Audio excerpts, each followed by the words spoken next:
DMZ Season 4 is finally here, and you need the best PC settings to give you the highest frame rate while still maintaining a good-looking game, and I've got you. We're going to be looking at PC settings, in-game settings from controller to just graphics, as well as game file settings that are actually going to boost your performance as well. So let's jump in. First, let's look at our NVIDIA control panel settings by right-clicking our desktop and going into Control Panel and heading on over to Manage 3D Settings.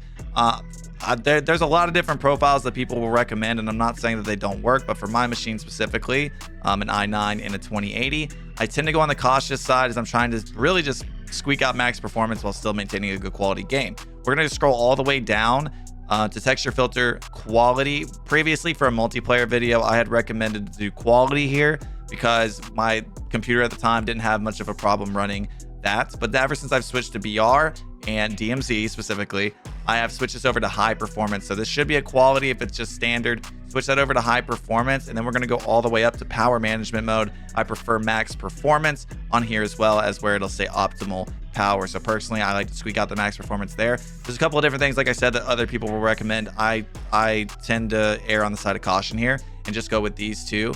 And make sure, if you haven't already, I'm sure you have, change the resolution to what it is native. I'm at 165, and I have G-Sync enabled by here and setting up G-Sync if that is something that you do. One note really quick too, if you play on full screen windowed mode like I do as a creator, I don't recommend it, but if you do, make sure that it's enabled inside of your NVIDIA control panel. Next, we're going to look at GPU scheduling inside of our system. You're going to go into this Windows search bar and type in graphics settings. Once you have that open, you're going to be faced with hardware accelerated GPU scheduling and variable refresh rate. I had tested this for my unit specifically. Again, previously, I had recommended to have this on and on for multiplayer. Since then, since transitioning to a bigger map that is more taxing on my system, I simply tested what each of these did inside of the in-game benchmark setting. I found that with hardware accelerated GPU off, I squeaked out more frames, and with variable refresh on, I squeaked out more frames as well. So I would recommend this to try this, but personally, I say to each of you to make sure that you are testing these for your system specifically inside of the benchmark before just full sending one. It shouldn't be too big of a difference if you have a good quality machine, but that is just my recommendation. And of course, finding this app within, I believe mine is just program files 86, and scheduling this for high performance, which doesn't come native on your PC. So you basically just find it, click it, and then you go to options and you set it instead of let Windows decide to high performance and save. And finally, let's look at the battle.net settings. I always recommend, if you haven't done this yet, make sure you do it. Click on this icon at the top left, go into settings, app, and then where it says on game launch, keep battle.net open. We're going to switch that to exit battle.net completely. The less applications that you're running on your machine while you're playing Call of Duty, the better your frames will thank you. Now that we've set all of our PC settings, let's launch Call of Duty and dive into some of the in-game settings that I recommend by going into graphics, and we'll start with the display settings. I do not recommend full screen borderless. However, I am a streamer and it helps me tab out and go and do Discord and all that stuff. So if you play on borderless, just know that you are missing about 5 to 10 to 15 frames that you could be getting elsewhere. I just like it, and it's what I do, but definitely go full screen exclusive if you want that maximum frame rate. Dynamic res I keep off. Make sure all this is good. Never keep VSync on. I think most people know that by now. There's a few situations where it's okay for you to use, but by and large, I do not recommend VSync ever. And that's really it. Quick note before we continue: after you apply all of these settings, please return to display and restart your shader optimization to make sure that your shaders are updated with your new settings. Heading over to quality now, this is where the bulk of the changes are going to be that really squeak out those frames for you guys. I play on 100 render resolution, and for upscale and sharpening, this is recommended 100 different ways by 100 different people. If all you want to do is get high performance and you don't really care how the game looks, I do recommend NVIDIA DLSS if you have NVIDIA, or if you have AMD. I believe that the 2.1 is being pushed right now and like pretty recommended by performance. I don't like the way the game looks on either of those personally. The weapons on the ground look grainy. I just think it looks bad. So I play on Fidelity CAS, and for the memory scale, I would play with this. I have a 2080 and I have a lot of VRAM to spare here. The game plays really well on 90 for me. If you're just trying to squeak out more GPU scheduling or more GPU power, you might want to consider bringing this down to 70, or even I've heard it recommended to 50. But if you have the VRAM to spare and you have a strong graphics card, I do think the 90 is your best here. I play on normal, anti-aliasing, quality. Again, if you just want frames, just go low if you want. Heading down to details and texture, I play on normal texture resolution, mostly because I benchmarked low and very low, and it didn't change much for me. For this specifically, I do recommend benchmarking the different settings to make sure that your system runs X, Y, and Z right at the best possible for you. But normal is great for me with my 2080 and my i9 processor. I run low here. This does great for me. Again, if you have a really high-end graphics card and CPU, you might want to try high in all this. But that's just what I run with, and I like it. For clutter draw, I did want to mention something. There is a popular settings video going around where someone changes the game files to reflect a certain clutter draw distance value and then just like sets it in there. I personally don't know enough about that and don't trust it because I don't understand it. So I go with short. However, there are other settings videos that does squeak out a little bit more performance by going into the game files in that way. We're going to be going to the game files, but not for that specifically for me.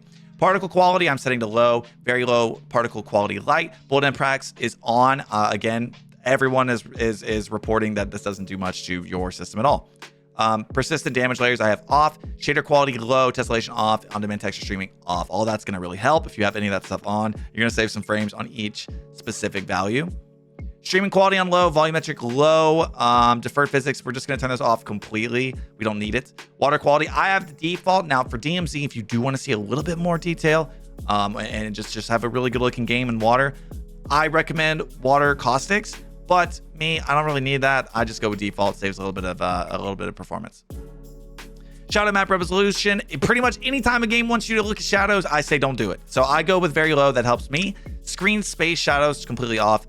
Spot shadow quality low. Spot cache high. Now specifically for this, the better performance that you have, like specifically with the VRAM, how I have a lot of space, my graphics card is not having to work that hard inside of my computer. I think my benchmark reports it's like a 3% to 97% usage on my CPU. I have the space to spare. Spot cache is going to make the game look significantly better and even use your GPU more. So I like it at high per machine. So if you have like a weaker GPU or if it's working too hard, maybe bring this down. Particle lighting, I have it on low, and ambient occlusion I've have off completely. I think the game looks great without it, and so that's just what I do. That's just what I recommend. Screen space reflections off completely. Low here. All this, we don't need to see weather in Call of Duty. NVIDIA reflex low latency, I've gone back and forth with this. So listen, I think on gives you a couple more frames, but the latency is such an issue in this game. I am trusting on plus boost to please save me from all of these really laggy and skippy lobbies. I don't know if it works, but I've gone with on plus boost. There's many others that recommend this. If you want a little bit more frames, maybe try on and then benchmark it.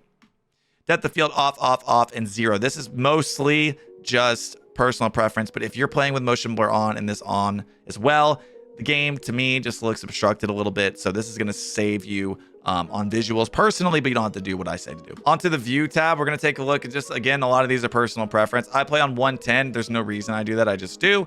Probably should play on 120. Just do keep in mind that the higher your FOV, the more of the game is being processed at one time. So, you know, theoretically, a little bit lower FOV might help. I've heard people recommend 119. For some reason, 120 might be bugged. Either way, I don't play it like that. I just do the 110. ADS field of view is independent from me.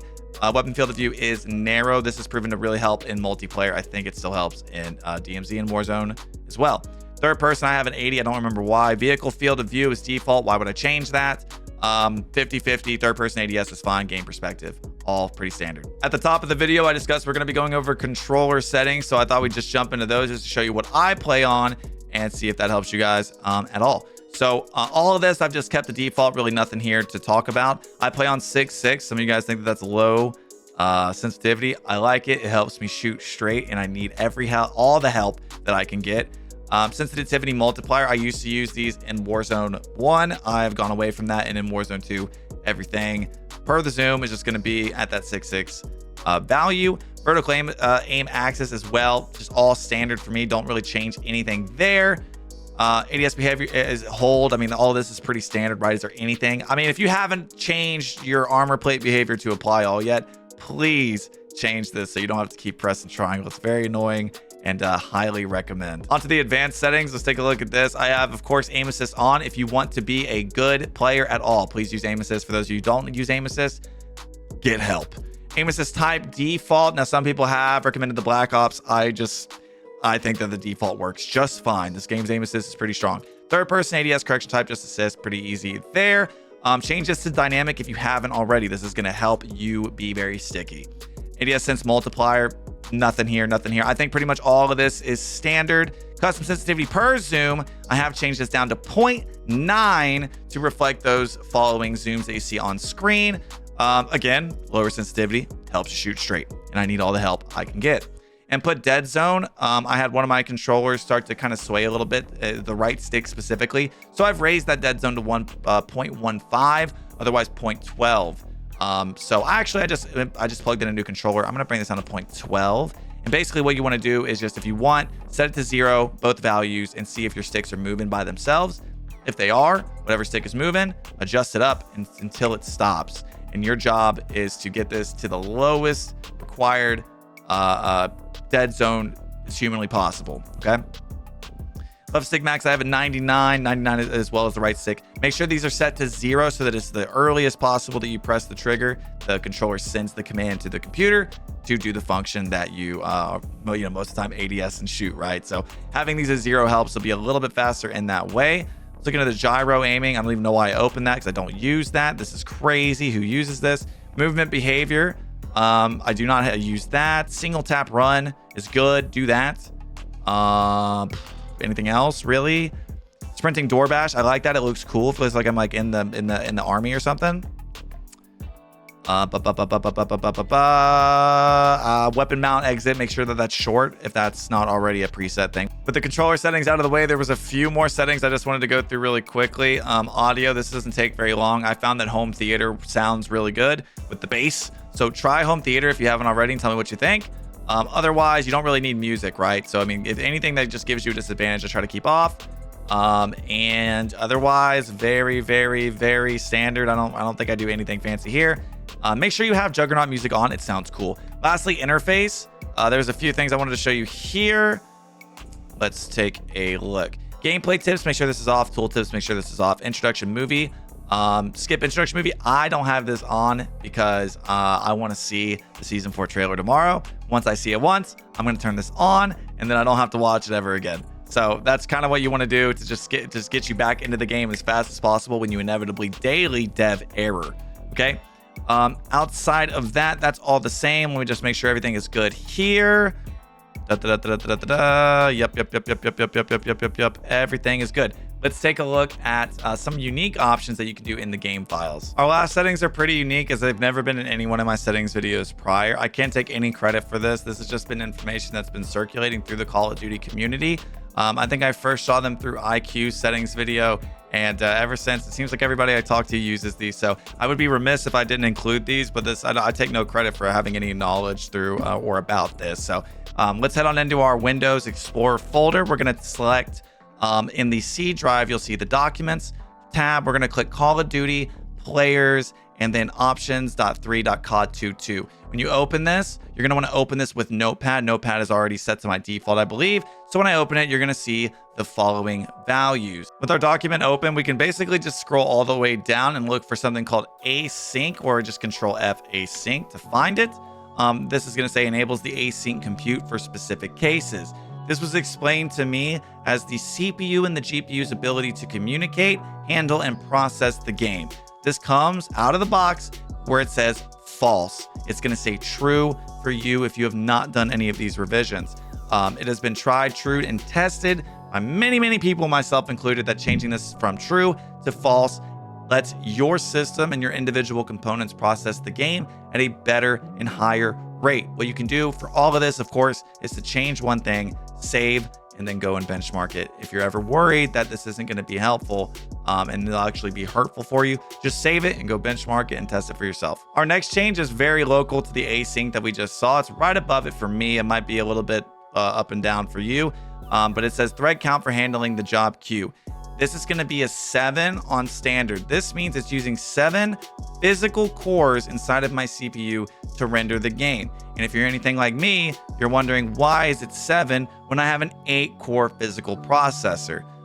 That is just the way that the game is designed, to use 7 of your 8 or I guess that value would change as your CPU changes. If you're curious as to how many cores your CPU has, quickly just go into your task manager, go into performance, click CPU, and you will see that your cores says right here, for me, it's 8 with a 16 logical processor CPU. So with that being known to us, we're going to change this 7 to an 8 to allow the game to utilize all of our CPU cores to handle the maximum amount of processing that it's capable of doing. This is going to change from person to person. Again, there's really no need to benchmark this. This is going to eke out more performance for you. Just make sure that it's set to the right physical core amount that your system has. The last thing I want to touch on, I kind of mentioned in the graphics setting of this video, and that's going to be clutter draw distance. This is where you would make that change that I had mentioned. I personally do not do this, but there are people, creators, like I said, IQ kind of is the one I first heard about this from. You can change this maximum clutter, this maximum distance at which clutter models are rendered from 2500, I believe, to 100,000, which would then change that setting in your game. Personally, I just don't understand it enough to do it, but apparently it really helps with performance. If you guys are interested in looking more into that method, I'm going to link IQ's video into settings in the description below so that you guys can look more into that. But me personally, I don't understand it. I ain't gonna do it, okay? So that's gonna do it for our settings video. If you guys enjoyed this or if it was helpful in any way, please make sure to like the video, subscribe, and I'll see you in the next one.